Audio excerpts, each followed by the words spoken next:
ഒരു നിയോഗം പോലെ വന്നു പെട്ടിട്ടുള്ള ഒരു കാര്യമാണ്. ഇതൊക്കെ സത്യം തന്നെയാണോ എന്നൊക്കെയുള്ള ഒരു മൈൻഡിലിരിക്കണേ. ചരിത്രത്തിൽ അറിഞ്ഞിട്ടുള്ള ഒടിയന്റെ ഉത്ഭവത്തെ കുറിച്ചിട്ടുള്ള കഥ നമ്മളൊരു സിനിമാ രൂപത്തിലേക്ക് മാറ്റിയതാണ്. ഒരു ഒഴുക്കിനനുസരിച്ച് പോണ ഒരു പരിപാടിയാണ്. ഒരുപാട് അലഞ്ഞിട്ടൊന്നുമില്ല. ഒരു യാത്ര മെയിൻ ഘടകം. അപ്പോൾ ആ ഇരുട്ടിൽ തന്നെ ആ പടം കാണണം, ആ സീക്വൻസുകൾ കാണണം എന്നുള്ള നിർബന്ധം കൊണ്ട് നമ്മൾ 24 hours ഷൂട്ട് ചെയ്തിട്ടുള്ള ദിവസങ്ങളുണ്ട്. 6:30 to 6:30 വരെയുള്ള ദിവസങ്ങൾ ഷൂട്ട് ചെയ്തിട്ടുണ്ട് കണ്ടിന്യൂസ്ലി. നമ്മളിപ്പോൾ ഇതിന് സെലക്ട് ചെയ്തിട്ടുള്ള പോത്ത്, അവരുടെ കൊമ്പ്, അങ്ങനെ സാധനങ്ങളൊന്നും അങ്ങനെ പെർഫെക്റ്റ് അല്ല. നമ്മളിതിങ്ങനെ കറക്റ്റ് നിൽക്കുന്ന കൊമ്പൊന്നും അല്ല. ഒരു എവിടെയെങ്കിലും ഒരു ഇംപെർഫെക്ഷൻ ഉണ്ടാവും ഈ ഒടിയനായി മാറുമ്പോൾ എന്നാ പറയാം. Make every wedding unforgettable.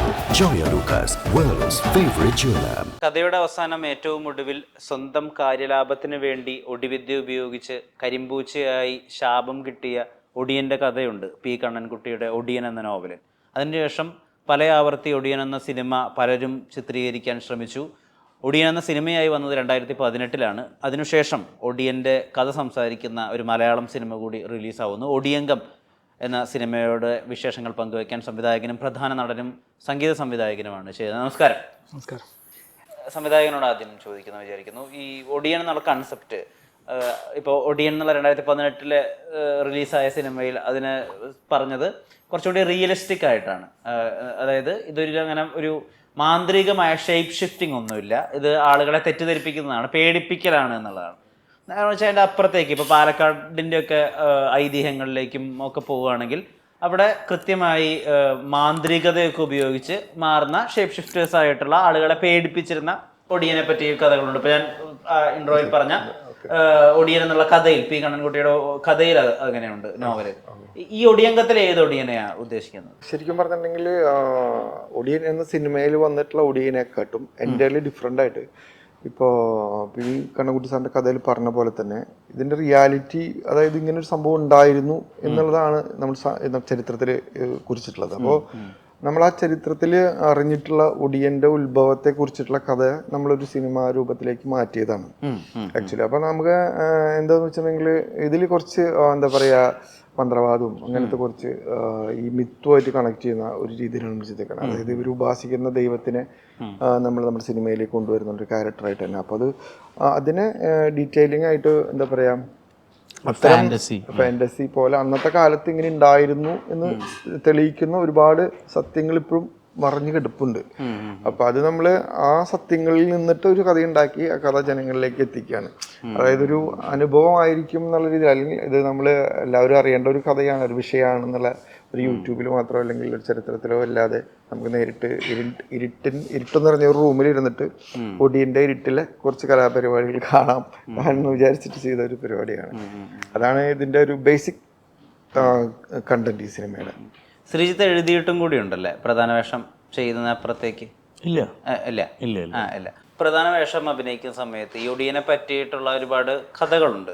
ഇപ്പം ഒടിവിദ്യ ഉപയോഗിക്കുന്ന ഒടിയൻ്റെ ചുറ്റുമുള്ള ആളുകൾക്ക് വൈകല്യം സംഭവിക്കും. ഈ ഒടിയൻ എന്നുള്ള കഥയിൽ ഒടിയൻ്റെ ഭാര്യ അന്ധയായി മാറുന്ന ഒരു ഏരിയ ഉണ്ട്, അല്ലെങ്കിൽ ഒടിമരുന്നിൻ്റെ മാന്ത്രികതയെ പറ്റിയിട്ടൊക്കെ ആ നോവലിൽ പറയുന്നുണ്ട്.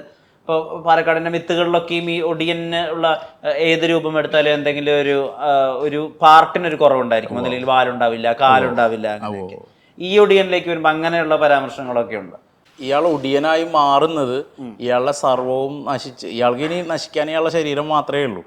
അങ്ങനെ ഒരു സിറ്റുവേഷനിലാണ് അയാൾ ഒടിയനായിട്ട് അതിലേക്ക് ആ ഒരു അവസ്ഥയിലേക്ക് അയാൾ വരുന്നത്. അങ്ങനെയാണ് ഫസ്റ്റ് ഒടിയൻ്റെ ഒരു ഉത്ഭവം എന്ന് പറയുന്നതിൽ കാണിക്കുന്നത്. അപ്പോൾ ഇതിനെ സംബന്ധിച്ചോളം ഇയാളുടെ ശരീരം എന്നുള്ളതാണ് ഇയാൾക്ക് ഇനി നശിച്ചു പോകാനായിട്ടുള്ളൂ, അല്ലെങ്കിൽ എന്തെങ്കിലും കുറവ് വരാനുള്ളൂ എന്നുള്ളതാണ്. പിന്നെ നമ്മൾ ചോദിച്ച ചോദ്യം, ഇനി ഇതിൽ വരുന്ന രൂപമാറ്റം സംഭവിക്കുമ്പോൾ എന്തെങ്കിലും കുറവുകളാണോ ഉദ്ദേശിക്കുന്നത്? അങ്ങനത്തെ കുറവുകൾ എന്ന് പറഞ്ഞിട്ട് നമ്മൾ ഇപ്പോൾ നമ്മളിപ്പോൾ ഇതിന് സെലക്ട് ചെയ്തിട്ടുള്ള പോത്ത്, അവരുടെ കൊമ്പ്, അങ്ങനെ സാധനങ്ങളൊന്നും അങ്ങനെ പെർഫെക്റ്റ് അല്ല. നമ്മളിതിങ്ങനെ കറക്റ്റ് നിൽക്കുന്ന കൊമ്പൊന്നും അല്ല. ഒരു എവിടെയെങ്കിലും ഒരു ഇംപെർഫെക്ഷൻ ഉണ്ടാവും ഈ ഒടിയനായി മാറുമ്പോൾ എന്നാ പറയാം. അപ്പോൾ അതുപോലെ ചെറുതായിട്ട് നമുക്ക് അങ്ങനെ കിട്ടാവുന്നതിനെയൊക്കെ സെലക്ട് ചെയ്തിട്ടാണ് നമ്മൾ ചെയ്തിട്ടുള്ളത്. അത്രയും പെർഫെക്റ്റ് ആയിട്ടുള്ള നിൽക്കുന്ന ഒരു സാധനങ്ങളെ നമ്മൾ ഇതിന് യൂസ് ചെയ്യാൻ പാടില്ല എന്ന് തന്നെയാണ്. അതൊക്കെ നോക്കിയിട്ടാണ് ഡയറക്ടർ അത് സെലക്ട് ചെയ്തിട്ടുള്ളത്.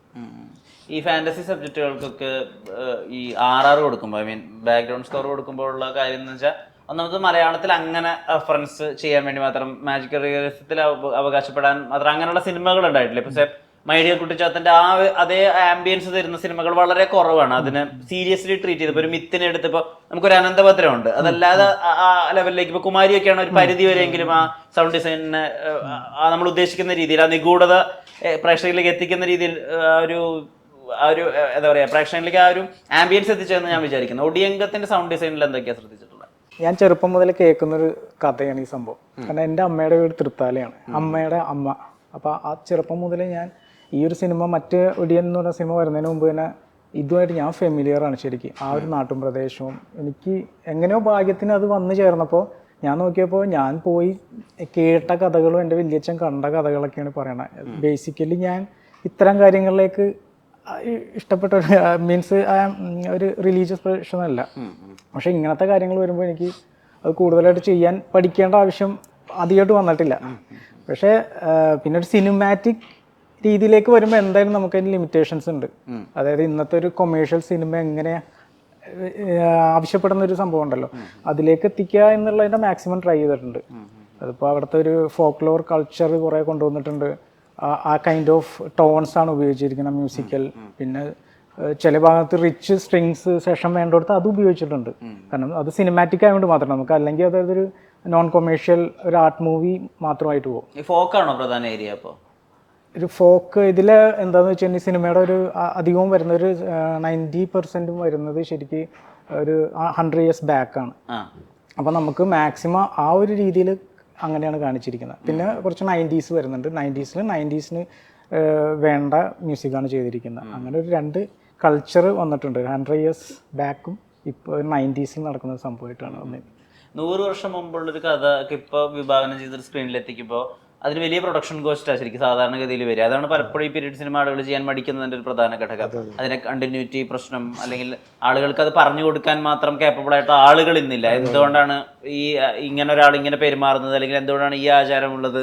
ഇപ്പൊ അന്ന് അയിത്തമൊക്കെ നിലവിലുള്ള സമയമാണ്. ആളുകളുടെ പെരുമാറ്റ രീതികളിൽ വലിയ വ്യത്യാസമുണ്ട്. അപ്പം അങ്ങനത്തെ കാര്യങ്ങളിലൊക്കെ കൂടി കോൺഷ്യസ് ആയിരുന്നോ സിനിമ എടുക്കുന്ന നേരത്ത്?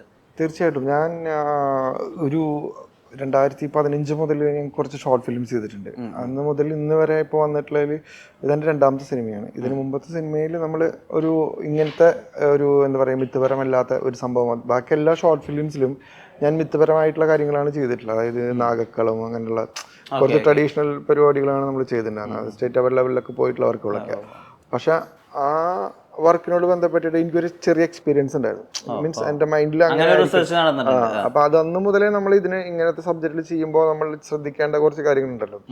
പിന്നെ പഴയ കാലഘട്ടമാണെന്നുള്ളതാണെങ്കിലും കാണുന്നത് ഈ കാലഘട്ടത്തിലുള്ള ആൾക്കാരായതുകൊണ്ട് അവർക്ക് ആവശ്യമുള്ള എലമെന്റ്സ് ഇപ്പൊ മ്യൂസിക്കലായാലും ബാക്കിയുള്ള ഈ ടെക്നിക്കലി പരിപാടികളായാലും നമ്മൾ പരമാവധി അതിനെ നമ്മൾ എന്താ പറയുക കാണികൾക്കായിട്ട് നമ്മൾ ശ്രമിച്ചിട്ടുണ്ട്. കോസ്റ്റ്യൂമിൻ്റെ സൈഡിലായാലും ശരി, അതുമാതിരി നമ്മൾ മീൻസ് ലൊക്കേഷൻ ബേസസ് ആയാലും ശരി. ഇപ്പോൾ ഈ ടവറും കാര്യങ്ങളൊന്നും ഇല്ലാതെ നമ്മൾ അതിനു വേണ്ടി സെർച്ച് ചെയ്തിട്ട് അങ്ങനെ ഒരു സ്പേസ് കണ്ടെത്തി. കാരണം പോസ്റ്റ് പ്രൊഡക്ഷൻ ടൈമിൽ റബ്ബിങ് ഒരു വലിയൊരു പണിയാണല്ലോ. അപ്പോൾ അതുകൊണ്ട് നമ്മളതില്ലാത്ത രീതിയിൽ പരമാവധി അത്തരം കാര്യങ്ങൾ കുറയ്ക്കാൻ വേണ്ടിയിട്ട് അതില്ലാത്തൊരു സ്പേസ് കണ്ടിട്ട് ആ സ്പേസിൽ ഒരു സെറ്റ് ഡിസൈൻ ചെയ്തിട്ട് ആ ഒരു പോർഷനിലാണ് ഈ പറയുന്ന പഴയ കാലഘട്ടം ചെയ്തേക്കണേ.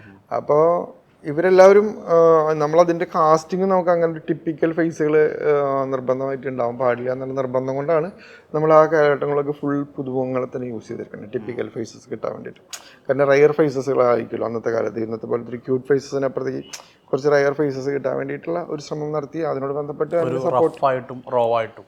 അപ്പോൾ ഒരു പരിധിവരെ നമ്മൾ സെലക്ട് ചെയ്ത ആ ഒരു ഗ്രൂപ്പ് ഓഫ് ടീമും ആ ഒരു ഏരിയയിൽ വർക്ക് ചെയ്തിട്ടുള്ള ആർട്ടിസ്റ്റുകളും ഒക്കെ നമുക്ക് അതിനോട് ബന്ധപ്പെട്ട രീതിയിൽ നമ്മൾ സെലക്ട് ചെയ്യാൻ പറ്റി. അവർ നന്നായിട്ട് മനോഹരമായിട്ട് പെർഫോം ചെയ്തിട്ടുണ്ടെന്നാണ് എൻ്റെ വിശ്വാസം. ഈ ജനങ്ങൾ തീരുമാനിക്കുന്നു. ഏകദേശം 100 നൂറ്റാണ്ട് മുമ്പൊക്കെയുള്ള മനുഷ്യരെ അവതരിപ്പിക്കുമ്പോഴേ ഇപ്പം അവരുടെ ശരീരഭാഷയിലൊക്കെ വലിയ വ്യത്യാസങ്ങളുണ്ട്. ഇപ്പം അന്നത്തെ ആളുകൾ ഏറ്റവും അധികം ഉടുത്തിരുന്നത് മുണ്ടാണ്. അപ്പം മുണ്ടുടുത്ത് നടക്കുന്ന ഒരു യുവാവും ഇന്നത്തെ യുവാവും തമ്മിൽ വലിയ അന്തരങ്ങളുണ്ട്. അയാളുടെ ബോഡിയെ ക്യാരി ചെയ്യുന്ന വിധവും അല്ലെങ്കിൽ അവർ സംസാരിക്കുന്ന വിധം, ഇപ്പൊ അവരുടെ കാലിന്റെ സ്ട്രെങ്ത് ഒക്കെ എന്ന് പറയുന്നത് ഇന്നത്തെ ആളുകൾക്ക് ഇമാജിൻ പോലും ചെയ്യാൻ പറ്റാത്ത ഒരു ഏരിയയിലാണ്. അത്രയധികം നടക്കുന്നുണ്ട്. കായിക ദൂരം വളരെ വലുതാണ്. പ്രത്യേകിച്ച് ഒടിയന്റെ മെയ് വഴക്കമൊക്കെ എല്ലാ ഐതിഹ്യങ്ങളിലും വളരെ ഫേമസ് ആണ്. അപ്പൊ ഒടിയനെ അവതരിപ്പിക്കാൻ വേണ്ടി ഈ ഫിസിക്കലിയും കൂടിയുള്ള ട്രാൻസ്ഫോർമേഷൻ ഉണ്ടല്ലോ, അതിന് പ്രകാരമായിരുന്നു. അതിൽ ഇതിനിപ്പോൾ വേണ്ടി നമ്മൾ കളരി പഠിച്ചിട്ടുണ്ടായിരുന്നു. കളരിപ്പയറ്റ് അതിൽ നമ്മൾ പോയി അത് ട്രെയിൻ ചെയ്തു. പിന്നെ അതിൻ്റെ ട്രെയിനിങ് എടുത്തു. പിന്നെ നമ്മൾ ചെയ്തിട്ടുള്ളത് ഇത് 2 കാലഘട്ടം എന്ന് പറഞ്ഞല്ലോ. അതിലൊരു കാലഘട്ടത്തിൽ നമുക്ക് ശരിക്കും ഫിസിക്കലായിട്ട് നമ്മൾ നന്നായിട്ട് ബോഡി ഡെവലപ്പ് ചെയ്തിട്ട് തന്നെയാണ് ചെയ്തത്. നന്നായിട്ട് വർക്കൗട്ട് ചെയ്ത് ഒരു ഫിറ്റ് ബോഡി ആയിട്ടാണ് അത് ചെയ്തത്. അതൊരു കളരി ആശാൻ്റെ ഒരു ക്യാരക്ടർ ഉണ്ട് അതിൽ. Okay okay okay. അത് കഴിഞ്ഞ് ഈ 100 കൊല്ലം മുമ്പുള്ള ക്യാരക്ടറിലേക്ക് പോയപ്പോൾ അന്നത്തെ ആൾക്കാർക്ക് ഈ 6 പാക്കും കാര്യങ്ങളൊന്നും ഇല്ലല്ലോ. അവർക്ക് കുറച്ച് വയറൊക്കെ ഉണ്ടാവും, ബോഡിയൊക്കെ കുറച്ച് ലൂസായിരിക്കും. വളരെ ഫ്രീ ആയിട്ട് നടക്കുന്ന ഒരു ഒറ്റ മുണ്ട് മാത്രം എടുത്ത് നടക്കുന്ന ഒരാൾ. ആ ഒരു രീതിയിലേക്കാണ് അത് ചെയ്തത്. പിന്നെ മുണ്ടുടുക്കൽ ഒന്നും നമുക്കൊരു വിഷയമുള്ള കാര്യമില്ല. നമ്മൾ തൃശ്ശൂർക്കാർ നമ്മൾ അധികം മുണ്ട് തന്നെയാണ് എല്ലാ സമയം. മൊത്തത്തിൽ അതൊരു നല്ല എക്സ്പീരിയൻസ് ആയിരുന്നു. നമുക്കൊരു ഒരു ഒരു സ്ട്രെസ്സോ സ്ട്രെയിനോ ഇല്ലാണ്ട് വളരെ ഫ്രീ ആയിട്ട് നമുക്കത് ചെയ്യാൻ പറ്റി എന്നുള്ളതാണ്. അതായത് നമുക്കതിൻ്റെ ഒരു അങ്ങനെ ഒരു ബുദ്ധിമുട്ട് തോന്നിയിട്ടില്ല. കാരണം എല്ലാവരും ഇത് പറഞ്ഞ മാതിരി ഇതിലൊക്കെ എല്ലാവരും പുതിയ ആൾക്കാരായതുകൊണ്ട് ഭയങ്കര ഒരു ടീം വർക്ക് ഉണ്ടായിരുന്നു അതിൽ. എല്ലാവരും ഒരു ടീമായി നിന്ന് ഒരു സ്ട്രെസ് ഇല്ലാണ്ട് ഇപ്പോൾ സുനിൽ പറയുന്നത് പോലെ കാര്യങ്ങൾ ചെയ്തു പോകുക എന്നുള്ളത് മാത്രമാണ് നമ്മളങ്ങനെ നോക്കിയിട്ടുള്ളത്. പക്ഷെ അത് നമുക്ക് ഭംഗിയായിട്ട് ചെയ്തു പോകാനും അന്ന് പറ്റിയിട്ടുണ്ടായിരുന്നു. ഈ കോവിഡിന് ശേഷം ആളുകളുടെ കാഴ്ചശീലങ്ങളിലൊക്കെ വലിയ മാറ്റങ്ങൾ സംഭവിച്ചിട്ടുണ്ട്. വലിയ സിനിമകളെ ആളുകൾ തിയേറ്ററിൽ കാണാൻ പ്രിഫർ ചെയ്യുന്നുള്ളൂ, അല്ലെങ്കിൽ വലിയൊരു താരത്തിന്റെ സിനിമയായിരിക്കണം. ഇപ്പോൾ ആളുകൾ ചെറിയ സിനിമ എന്നൊക്കെ പറഞ്ഞിട്ട് പലപ്പോഴും പ്രേമലുവിനൊക്കെ പറയുമെങ്കിലും പ്രേമലു ഏകദേശം 10 കോടിക്ക് അടുത്ത് ചെലവിന് വന്നിട്ടുള്ള ഒരു വലിയ സിനിമ തന്നെയാണ്. അപ്പൊ വലിയ സിനിമകളെ ആളുകൾക്ക് തിയേറ്ററിൽ കാണണം, അല്ലെങ്കിൽ വീട്ടിലെ ഹോം സ്ക്രീനുകൾ വിട്ട് OTT റിലീസിന് കാത്തു നിൽക്കാതെ പോകണമെങ്കിൽ അതിന് ആളുകൾക്കൊരു ഇഷ്ടമാണല്ലോ. ഈ സിനിമാറ്റിക് എക്സ്പീരിയൻസ് ഡിമാൻഡ് ചെയ്യുന്ന ഒരു വലിയ ഘടകമുണ്ട്. ഒടിയങ്കം അതിലെവിടെയാണ് നിൽക്കുന്നത്? സത്യത്തിൽ എന്താന്ന് വെച്ചിട്ടുണ്ടെങ്കിൽ ഈ പ്രേക്ഷകർക്ക് വലിയ സിനിമ ചെറിയ സിനിമ ഒന്നും ഇല്ല എന്നാണ് എൻ്റെ വിശ്വാസം. ഞാൻ വിശ്വസിക്കുന്നത് അങ്ങനെയാണ്. അതിലെന്താണെന്ന് വെച്ചിട്ടുണ്ടെങ്കിൽ തിയേറ്ററിലേക്ക് ആളുകൾ വരുന്നതെന്ന് വെച്ചാൽ തിയേറ്ററിക്കൽ എക്സ്പീരിയൻസ് ഉള്ള പടങ്ങൾക്ക് അവർ തിയേറ്ററിൽ തന്നെ വന്ന് കാണുന്നുണ്ട്. അതിപ്പോൾ ഒരു ആവറേജ് പടമാണെങ്കിൽ പോലും നമുക്ക് അവർ തിയേറ്ററിൽ എക്സ്പീരിയൻസ് ചെയ്യാനായിട്ട് ഇപ്പോഴത്തെ കാലഘട്ടത്തിൽ വരുന്നത്. കാരണം 4K ഇത് കാണണം പടം, ആ മതി അറ്റ്മോസ്ഫിയർ കാണണം. ഇപ്പോൾ ഉദാഹരണത്തിന് ഈ ചോട്ടാ മുംബൈ പോലുള്ള ഒരുപാട് പടങ്ങൾ റീവർക്ക് ചെയ്ത് ഇറങ്ങിയിട്ടുള്ള എൻ്റെ മെയിൻ പർപ്പസ് അവർക്ക് അതിന് ഫുൾ ക്വാളിറ്റിയിൽ തിയേറ്ററിൽ കാണാൻ വേണ്ടിയിട്ടാണ്. അവർ 100 വട്ടം ടി വിയിലും മറ്റ് അതർ ചാനൽ സോഴ്സിലൂടെയും കണ്ടിട്ടുണ്ടാവും. പക്ഷേ തിയേറ്ററിൽ കാണാനും ആ സൗണ്ട് എക്സ്പീരിയൻസ് വിഷ്വൽ എക്സ്പീരിയൻസ് അവർക്ക് കിട്ടാൻ വേണ്ടിയിട്ടാണ് ചോട്ടാ മുംബൈക്ക് ഇത്ര ഹിറ്റായി പോയത് രണ്ടാമത് ഇറങ്ങിയിട്ടും. ഈ പടം നമ്മൾ പ്രസൻറ്റ് ചെയ്യുമ്പോൾ ഇതൊരു ചെറിയ പടം വലിയ പടം എന്നുള്ളതല്ല. പക്ഷേ ഈ സിനിമ ഡിമാൻഡ് ചെയ്യുന്ന ഒരു വോയിസ് റെക്കോർഡിംഗ് ഉണ്ട്, വോയിസ് ടാക്ടിക്സ് ഉണ്ട്. അത് എഫക്റ്റ് ആയാലും വേണ്ടില്ല, മ്യൂസിക് ആയാലും വേണ്ടില്ല, മറ്റെല്ലാ ഘടകങ്ങളും ആ ഡിമാൻഡിങ് സംഭവങ്ങൾക്കാണ് ഞാൻ പ്രാധാന്യം കൊടുത്തിട്ടുള്ളത്. അതായത് എൻ്റെ കയ്യിൽ നമ്മൾ ഈ പറയുന്ന 65 പുതുമുഖങ്ങളും പിന്നെ ഞാൻ കോംപ്രമൈസ് ചെയ്യാണ്ട് പോയിട്ടുള്ള 2 ഏരിയാസാണ് മ്യൂസിക്കും എഫക്റ്റും മിക്സിംഗ് ഉൾപ്പെടെയുള്ള മറ്റുള്ള എല്ലാ പരിപാടികളും. അപ്പോൾ ഒരു തിയേറ്റർ എക്സ്പീരിയൻസിന് വേണ്ടിയിട്ടാണ് നമ്മളത് ചെയ്തിട്ടുള്ളത്. അത് വെച്ചിട്ടുണ്ടെങ്കിൽ ഒരു ഇരുട്ട് നിറഞ്ഞ ഒരു മുറിയിലിരുന്നിട്ട് നമ്മളിങ്ങനെ ഒരു ചെറിയ ഓഡിയൻ്റെ കഥ പറയുമ്പോൾ ഈ ആർട്ടിസ്റ്റുകൾ പുതിയ ആൾക്കാരാണ്, ജനങ്ങൾ ഇഷ്ടപ്പെടാൻ കുറച്ച് സമയം എടുക്കുകയൊക്കെ ചെയ്യും. പക്ഷെ എന്നിരുന്നാലും അവർ ഇന്നാക്കേണ്ടത് മറ്റുള്ള ഘടകങ്ങളിലൂടെ ആയിരിക്കണം. അതാണ് ഈ പറഞ്ഞ 4K റെസൊല്യൂഷനിൽ പടം വരുന്നതും സൗണ്ട് സിസ്റ്റം വരുന്നത്. അപ്പോൾ ഈ സൗണ്ട് സിസ്റ്റത്തിൽ നമ്മൾ ഈ ഓഡിയൻസിനെ ഞാൻ ഒരു 50% എൻഗേജ്ഡ് ആക്കിപ്പിച്ച് കഴിഞ്ഞാൽ എൻ്റെ ഈ പറയുന്ന ആർട്ടിസ്റ്റുകളുടെ കുറവുകൾ ഉണ്ടായിട്ടല്ല, പക്ഷെ ആർട്ടിസ്റ്റുകൾ പുതിയ ആൾക്കാരായതുകൊണ്ട് ഉണ്ടാവുന്ന ആ പ്രശ്നങ്ങൾ എനിക്ക് അത് ഓവർകം ചെയ്യാൻ വേണ്ടിയിട്ട് ഈ സൗണ്ടിനെ വല്ലാതെ ആശ്രയിച്ചിട്ടുണ്ട് ഈ സിനിമയ്ക്ക്. പിന്നെ ഈ സിനിമ ഡിമാൻഡ് ചെയ്യുന്നുണ്ട് വോയിസ്. പിന്നെ പരമാവധി എന്നെ സംബന്ധിച്ചോളം ഞാൻ ചെയ്തിട്ടുള്ളത് ഇതിൽ മെയിനായിട്ടുള്ള സീക്വൻസുകൾ മൊത്തം ഡെഫോർണേറ്റ് ചെയ്തിട്ടില്ല. പക്ക രാത്രി തന്നെ ഷൂട്ട് ചെയ്തിട്ടുള്ളത്. കാരണം ഒരു ബ്ലൂ ലൈറ്റിൽ കളിക്കേണ്ട കളിയില്ല, ഇരുട്ടിൽ തന്നെ വരണം എന്നുള്ള നിർബന്ധം ഉള്ളത് കൊണ്ട് പരമാവധി ആ സീക്വൻസ് നമ്മൾ ഈ ഡാർക്ക് സീക്വൻസ് ആയിട്ടാണ് ചെയ്തിട്ടുള്ളത്. അത് ഒട്ടുമിക്ക മെയിൻ സീക്വൻസുകൾ മൊത്തം അങ്ങനെ തന്നെ ചെയ്തിട്ടുള്ളത്. അപ്പോൾ അതെന്താണെന്ന് വെച്ചിട്ടുണ്ടെങ്കിൽ ഈ ബ്ലൂ ലൈറ്റിലുള്ള വിസിബിലിറ്റിയെക്കാട്ടും ഡാർക്കിൽ നമ്മൾ കാണുമ്പോൾ ഉണ്ടാകുന്ന ഒരു ഇമ്പാക്റ്റും വ്യത്യാസമാണ്. അതിന് പ്രത്യേകിച്ച് നമ്മൾ തിയേറ്ററിൽ ഇരുമ്പോൾ ആ ഇരുട്ടിൽ നമ്മൾ ഇരുട്ട് തന്നെ കാണിച്ചിട്ട് ഒടിയൻ പറഞ്ഞാൽ ഇരുട്ട് തന്നെയാണ് ഒടിയൻ്റെ ഒരു യാത്ര മെയിൻ ഘടകം. അപ്പോൾ ആ ഇരുട്ടിൽ തന്നെ ആ പടം കാണണം, ആ സീക്വൻസുകൾ കാണണം എന്നുള്ള നിർബന്ധം കൊണ്ട് നമ്മൾ പരമാവധി നൈറ്റ് തന്നെയാണ് ആ സീക്വൻസ്. രാത്രി പുലർച്ചെ കാരണം 24 hours ഇത് ഷൂട്ട് ചെയ്തിട്ടുള്ള ദിവസങ്ങളുണ്ട്. 6:30 to 6:30 വരെയുള്ള ദിവസങ്ങൾ ഷൂട്ട് ചെയ്തിട്ടുണ്ട് കണ്ടിന്യൂസ്ലി. അപ്പോൾ അതെന്ന് വെച്ചാൽ നൈറ്റ് തന്നെ വേണം എന്നുള്ള നിർബന്ധം കൊണ്ട് അത് നമ്മൾ ഈ ഒരു 50% നമ്മൾ ഈ പടം കാണാൻ വരുന്ന ഓഡിയൻസിനോടുള്ള ആത്മാർത്ഥയ്ക്ക് വേണ്ടിയിട്ട് അവർക്ക് ആ എക്സ്പീരിയൻസ് കിട്ടാൻ വേണ്ടി തന്നെയാണ് നൈറ്റ് ചെയ്തിട്ടുള്ളത്. അത് നമ്മൾ ഇവിടെ ഡെഫോർണേറ്റിൻ്റെ സാധ്യതകൾ ഭയങ്കര കൂടുതലായതുകൊണ്ട് നമ്മൾ അത്തരം കാര്യങ്ങൾ ഈ സിനിമയ്ക്ക് ചെയ്തിട്ടുണ്ട് ഡെഫോണായിട്ട് ഞാൻ. പക്ഷേ മെയിൻ സീക്വൻസുകൾ ഞാൻ ഡെഫോണായിട്ട് ചെയ്യാതെ പരമാവധി നൈറ്റ് തന്നെ ചെയ്യാനുള്ള കാരണം അതാണ്. എക്സ്പീരിയൻസ് ജനങ്ങൾക്ക് തിയേറ്ററിൽ നിന്ന് കിട്ടാൻ വേണ്ടിയിട്ട് മാത്രമാണ്. ഈ മ്യൂസിക്കിൽ വർക്ക് ചെയ്യുന്ന സമയത്ത് ഇപ്പോൾ മ്യൂസിക് ഡയറക്ടേഴ്സ് ഏറ്റവും അധികം നേരിട്ടുകൊണ്ടിരിക്കുന്ന ഒരു പ്രശ്നമാണ് ഈ റെഫറൻസ് കൊടുക്കുക എന്നുള്ളത്. ഞങ്ങൾക്ക് ഈ പടത്തിലെ പോലെ വേണം, ഹാൻസ് സിമ്മർ ഇൻഡസ്ട്രിയലിൽ ചെയ്തത് ഞങ്ങൾക്ക് കിട്ടുമോ എന്നൊക്കെ ചോദിച്ചിട്ടാണ് ആളുകൾ വരുന്നത്. പലപ്പോഴും ഇപ്പോൾ MM കീരവാണി പോലെ ഒരു ഫംഗ്ഷൻ അഡ്രസ്സ് ചെയ്തുകൊണ്ട് പറഞ്ഞിരുന്നു, ഒരു റെഫറൻസും ഇല്ലാതെ വരുന്ന ഒരു സംവിധായകനോ അല്ലെങ്കിൽ കഥാകൃത്തമാണ് എൻ്റെ ഇപ്പോഴത്തെ സ്വപ്നം എന്നുള്ളത്. ഈ റെഫറൻസുകളായിട്ട് ആളുകൾ സമീപിക്കുന്നത് എത്രമാത്രം ദുഷ്കരാവുന്നുണ്ട് ഇപ്പോൾ ജോലി ചെയ്യാൻ വേണ്ടിയിട്ട്? റെഫറൻസ് നമുക്ക് കുഴപ്പമില്ല, അത് നമുക്ക് കമ്പയർ ചെയ്യാൻ പറ്റില്ല. കാരണം ഈ പറഞ്ഞ പോലെ ആൻസിമറിന്റെ മ്യൂസിക് ആയിരിക്കും ചിലപ്പോൾ റെഫറൻസ് ഇടുന്നത്. നമ്മൾ എങ്ങനെ പോയാലും എങ്ങനെ ക്രിയേറ്റ് ചെയ്യാൻ പറ്റും, നമുക്ക് പറ്റില്ല അത്. അപ്പോൾ നമ്മൾ ഈ പടത്തിന് എനിക്ക് ഭാഗ്യത്തിന് ഒരുപാട് റെഫറൻസ് ഒന്നും കിട്ടിയില്ല എന്നുള്ളതാണ് സത്യം പറഞ്ഞാൽ. സുനിൽ ഭായി എനിക്കത് അങ്ങനെ റെഫറൻസ് അല്ല, എനിക്ക് ഫ്രീഡം ആയിരുന്നു തന്നിരുന്നത്. കാരണം നീ അത് എങ്ങനെയെന്ന് വെച്ചാൽ ചെയ്തോ, പക്ഷേ അത് പെർഫെക്റ്റ് ആയിരിക്കണം, അത് എൻഹാൻസ് ചെയ്യണം, മൂവീനെ അത് ലിഫ്റ്റ് ചെയ്യണം എന്ന് മാത്രമേ പറഞ്ഞിട്ടുള്ളൂ. അപ്പോൾ എനിക്ക് ഇതിൽ അങ്ങനെ ഒരു ഫ്രീഡം കിട്ടിയിട്ടുണ്ട്. അപ്പോൾ ഞാനത് മാക്സിമം ഞാൻ 100% സാറ്റിസ്ഫൈഡ് ആണ്. ഇനി പ്രേക്ഷകരാണ് കണ്ടിട്ട് പറയേണ്ടത്, പക്ഷേ ഞാൻ മാക്സിമം ഫ്രീഡം എടുത്താണ് വർക്ക് ചെയ്തിരിക്കുന്നത്. എനിക്ക് അങ്ങനെ റെഫറൻസ് കിട്ടിയിട്ടില്ല. ഞാൻ എൻ്റെ ഒരു ഐഡിയ തന്നെയാണ് മൊത്തം ചെയ്തിരിക്കുന്നത്. ഈ ജംപ് സ്കെയർ ഒക്കെ ചെയ്യുന്ന സമയത്ത് ആദ്യം ഒക്കെ നമ്മുടെ സിനിമകളിൽ, പ്രത്യേകിച്ച് സൗന്ദര്യ സിനിമകളിലൊക്കെ സ്ഥിരമായിട്ട് ഉപയോഗിച്ചിരുന്ന ഒരുപാട് സൗണ്ട് എഫക്ട്സുകളൊക്കെ ഉണ്ടായിരുന്നു. ഇപ്പോൾ കുട്ടികൾ കരയുന്നതിൻ്റെ ആയാലും അല്ലെങ്കിൽ ചില കരച്ചിലുകളിലൊക്കെ ആയാലും അതൊക്കെ പലപ്പോഴായിട്ട് ഇങ്ങനെ മാറി മാറി വരുന്നുണ്ട്. അപ്പം ഇപ്പോൾ സൗണ്ട് എഫക്ട്സിലൊക്കെ വർക്ക് ചെയ്യുന്ന സമയത്ത് അല്ലെങ്കിൽ ഒരു സീൻ ഡിസൈൻ ചെയ്യുന്ന സമയത്ത് നമ്മളായിട്ട് കൊടുക്കുന്ന നമ്മുടെ ആയിട്ടുള്ള സൗണ്ട് ഇൻപുട്സ് ഒക്കെ ഉണ്ടല്ലോ, അതിനൊക്കെ മാറ്റി ചിന്തിക്കാനൊക്കെ ഇപ്പോൾ ശ്രമിച്ചിട്ടുണ്ട് ഈ സിനിമയിൽ? ഒരു പരിധി വരെ. കാരണം എൻ്റെ കഴിഞ്ഞ സിനിമ ഇതേപോലെ ഒരു ജംപ് സ്കെയർ സിനിമയായിരുന്നു, പള്ളിമണി എന്ന് പറഞ്ഞിട്ട് ശ്വേതാ മേഡം അഭിനയിച്ച. അതെന്ന് വെച്ചാൽ അതിൽ ജംപ് സ്കെയർ പോർഷൻസേ ഉള്ളൂ. അപ്പോൾ നമ്മൾ അത് അങ്ങനെ ചെയ്തേ പറ്റുള്ളൂ. നമുക്ക് ഷോക്ക് ഉപയോഗിച്ച് ചെയ്യാനൊക്കെ. അതെ, ഒരുപാട് അങ്ങനെ ഷോക്ക് വേണ്ടത്. കാരണം കുറേ നേരം സൈലൻസ്, പെട്ടെന്ന് ചാടി വീഴുന്ന സീൻസ്. ഇതിലങ്ങനെ ജംപ് സ്കെയറിനല്ല, നമുക്ക് മൊത്തത്തിലൊരു ഹൊറർ ഫീലിംഗ് ഉണ്ട്. നമുക്കിപ്പോൾ ഏത് സീൻ എടുത്താലും ഒരു ബ്ലാക്ക് ഇരുട്ട് തന്നെയാണ് മാക്സിമം ഉപയോഗിച്ചിരിക്കുന്നത്. ഇപ്പോൾ ഒരു സൗണ്ട് എഫക്ട്സ് ആണെങ്കിലും എല്ലാം ഉപയോഗിച്ചിരിക്കുന്നത് ഭയങ്കര ഒരു ഹൊറർ ഫീലിംഗ് തന്നെയാണ്. അതായത് സിനിമ ആവശ്യപ്പെടുന്ന രീതിയാണ്. അല്ലാതെ ജംപ് സ്കെയർ കുറവാണ്, മാക്സിമം കുറവാണ് ഇതിൽ പടത്തിൽ. നമ്മൾ മലയാളികൾ മറ്റ് ചില ഭാഷകളിലെ സിനിമകളിലൊക്കെ കണ്ടിട്ട് അതിനെ വല്ലാതെ സെലിബ്രേറ്റ് ചെയ്യാനുള്ളൊരു കാരണം അതിൻ്റെ ഒരു വേൾഡ് ബിൽഡിംഗ് ആണ്. ഇപ്പോൾ തുമ്പാട് എന്നൊരു സിനിമ 2018 റിലീസാവുന്നു. ആ സിനിമയുടെ ഒരു വേൾഡ് ബിൽഡിംഗ് ഉണ്ട്. അതായത് ഭൂമിയുടെ ഉള്ളിൽ രണ്ട് ദേവതകൾ, ഒരാൾ ധനത്തിനെ ആഗ്രഹിക്കുന്നു, ഒരാൾ ആഗ്രഹത്തെ ആഗ്രഹിക്കുന്നു. അപ്പോൾ ഇവർ തമ്മിലുള്ള ഫൈറ്റ് രസമാണ് ആ സിനിമ തുമ്പാട്. അതിന് 2ാം ഭാഗം വരാൻ പോകുന്നു. അല്ലെങ്കിൽ ഇപ്പോൾ നമ്മൾ കാന്താരയെ സെലിബ്രേറ്റ് ചെയ്തൊരു വിധമുണ്ട്. ആ ആ വേൾഡ് ബിൽഡ് ചെയ്യുന്നതിൽ വളരെ രസമാണ് ആ 2 സിനിമകളും. ആ രീതിയിലൊക്കെ നോക്കുമ്പോൾ ഒടിയങ്കത്തിലെ ഒരു വേൾഡ് ബിൽഡിംഗ് ഉണ്ടല്ലോ. അതായത് ഇങ്ങനെ ഒരു ലോകമുണ്ട്, നിങ്ങൾ ഇവിടെ ഒടിയനുണ്ട്, അല്ലെങ്കിൽ ഇയാൾക്ക് കുറെ മാന്ത്രിക ശക്തികളുണ്ട്, ഇയാൾ പൂജിക്കുന്ന ഒരു മൂർത്തിയുണ്ട്. അതിനൊരു ഒരു ലോകം നമ്മൾ സൃഷ്ടിക്കണമല്ലോ. അത് എത്രമാത്രം വിശ്വാസയോഗ്യമായിട്ട് ചെയ്യാൻ പറ്റിയിട്ടുണ്ട്? ഞങ്ങളൊരു 4 വർഷം മുമ്പ് ഇതിൻ്റെ ഷോർട്ട് ഫിലിം ചെയ്തിട്ടുണ്ടായിരുന്നു. ഒടിയ പുരാണം എന്ന് പറഞ്ഞിട്ട് ഇതേ സബ്ജക്റ്റിൻ്റെ ഒരു ചെറിയ എലമെൻ്റ് എടുത്തൊരു ഷോർട്ട് ഫിലിം ചെയ്തിട്ടുണ്ടായിരുന്നു. ആ ഷോർട്ട് ഫിലിം നമുക്ക് റിലീസ് ചെയ്തിട്ട് പെട്ടെന്ന് വൈറലായത്. അതുപോലെ തന്നെ ആ സമയത്ത് തന്നെ പാലക്കാടൻ ഭാഗങ്ങളിൽ നിന്നുള്ള ആളുകളുടെ ഒരുപാട് ഫോൺ കോളുകൾ, മെസ്സേജസ് ഒക്കെ ഉണ്ടായിരുന്നു. അവരെന്താ വെച്ചിട്ടുണ്ടെങ്കിൽ അവർ കേട്ടറിഞ്ഞിട്ടുള്ള ഒടിയന്റെ കഥ ഇതാന്ന് പറഞ്ഞിട്ട് എനിക്കൊരു ഇൻഫർമേഷൻ പലതും ഇപ്പം നമ്മുടെ യൂട്യൂബിൽ എടുക്കുന്ന ചാനലിന്റെ ലിങ്ക് കമന്റ്സ് നോക്കിയാലും അത് കാണാൻ പറ്റും. ഒരു 600 കമന്റ്സിന് മേലെ അങ്ങനെ തന്നെയുണ്ട്. പക്ഷെ ആ കമന്റ്സിന്റെ അതാണ് ഞങ്ങളുടെ ഈ സിനിമയ്ക്കുള്ള ബേസ്. കാരണം ഇതാണ് അവർ കേട്ടറിഞ്ഞ ഒടിയന്റെ കഥ. അതൊരു ചെറിയ മൊബൈലിൽ കണ്ടിട്ട് ഇഷ്ടപ്പെട്ടിട്ടാണ് ഇത്രയും കമൻസുകളും ഫോൺ കോളുകളൊക്കെ എനിക്ക് വന്നിരുന്നത്.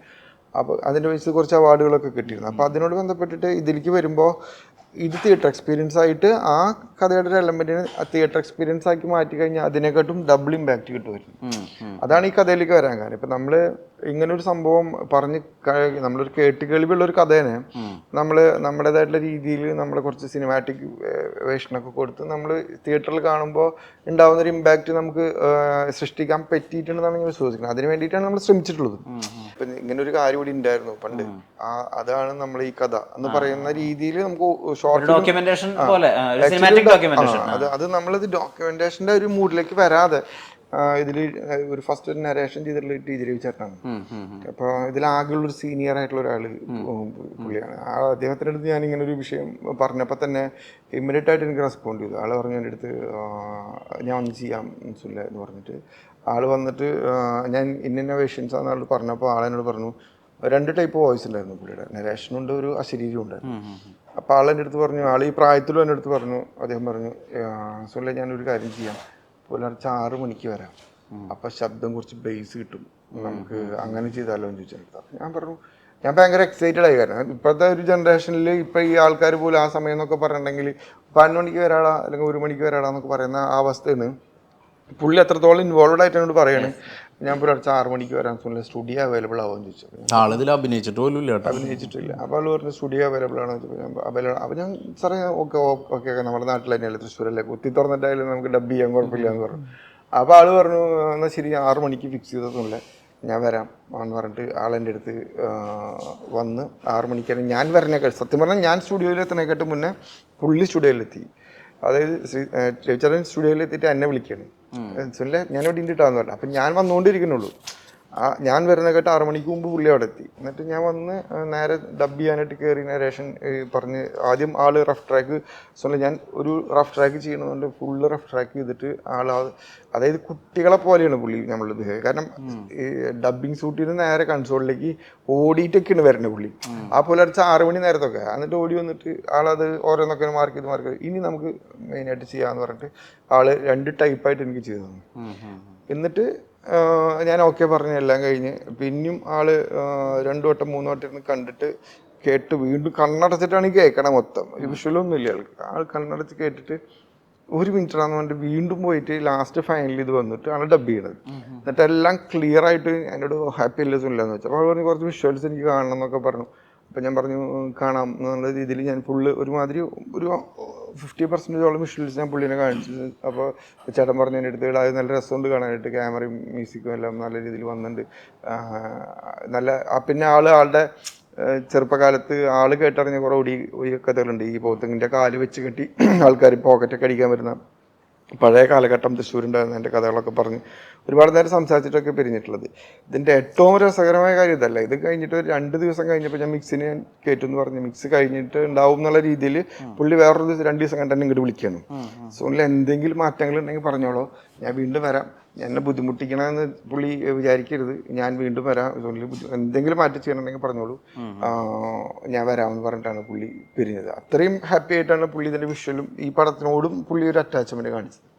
നമുക്കതൊക്കെ ഭയങ്കര ഗിഫ്റ്റഡ് ആണ്. ഇത് ഇത്രയും സീനിയറായിട്ടുള്ള ഒരാൾ നമ്മളോട് ഇത്രയും സപ്പോർട്ട് ചെയ്യണം, നമ്മൾ ഒരു എല്ലാം പുതുമുഖമായിട്ടുള്ള ഒരു പ്രോജക്റ്റിന് വേണ്ടിയിട്ട് പുള്ളിയുടെ പോലത്തെ സീനിയറായിട്ടുള്ള ഒരാളൊന്ന് സപ്പോർട്ട് ചെയ്യണം, നമുക്ക് ഭയങ്കര ഈ സബ്ജക്റ്റിന് തന്നെ ഭയങ്കര ഗിഫ്റ്റഡ് ആണ്. ഇപ്പം ഈ പരിപാടിക്ക് തന്നെ നമ്മൾ വിളിച്ചപ്പോൾ പുള്ളി ദക്ഷിണാഫ്രിക്കയിലായതുകൊണ്ട് മാത്രം വരാത്ത, അല്ലെങ്കിൽ പുള്ളി ഓടി വന്നായിരുന്നു. ഒടിയൻ എന്നുള്ള ഒരു കഥാപാത്രം അല്ലെങ്കിൽ അങ്ങനെ ഒരു മിത്തിനെ ഉപയോഗിച്ച് മുമ്പും ആളുകൾ സിനിമ ചെയ്യാൻ നോക്കിയിട്ടുണ്ട്. ലാൽ ജോസ് ഒരുപാട് കാലം സിനിമ ചെയ്യാൻ വേണ്ടി ആഗ്രഹിച്ചിട്ടുണ്ട്. പ്രിയാനന്ദൻ പൃഥ്വിരാജിനെ വെച്ച് ആലോചിച്ചു എന്ന് കേട്ടിട്ടുണ്ട്.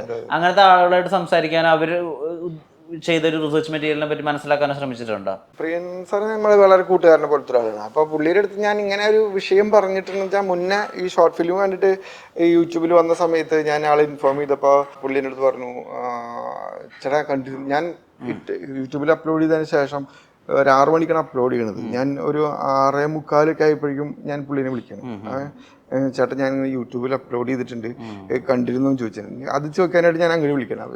എടാ ഞാൻ കണ്ടുകൂടാന്ന് പറഞ്ഞു, കുഴപ്പമില്ല, ഞാൻ ഇട്ട പാടെ തന്നെ കണ്ടു എന്ന് പറഞ്ഞാൽ അത് നമുക്ക് ഭയങ്കര ഇതാണ്. അത് ഇടാൻ വേണ്ടിയിട്ടൊരു ഇട്ട സമയത്ത് തന്നെ പുള്ളി കാണാന്ന് പറയുമ്പോൾ നമുക്കൊരു ആള് പറഞ്ഞു ഞാൻ ഇട്ട സമയത്ത് തന്നെ കണ്ടുകൂടാ, നന്നായിട്ട് അടിപൊളിയായിട്ടുണ്ടെന്ന് പറഞ്ഞു എൻ്റെ അടുത്ത്. പിന്നെ ആൾക്ക് എന്നോട് ഒരു പ്രത്യേക ഒരു ഇഷ്ടമുണ്ട് സ്വാഭാവികമായിട്ടും. കുറേ കാലങ്ങളായിട്ട് നമ്മൾ ഈ പറഞ്ഞ എൻ്റെ ഒരു സ്വഭാവത്തിലുള്ള സിനിമകൾ ആൾക്ക് താല്പര്യമുള്ളതാണ്. അപ്പോൾ ആളും എൻ്റെ അടുത്ത് എപ്പോഴും പറയാറുണ്ട് അത്തരം കാര്യങ്ങൾ.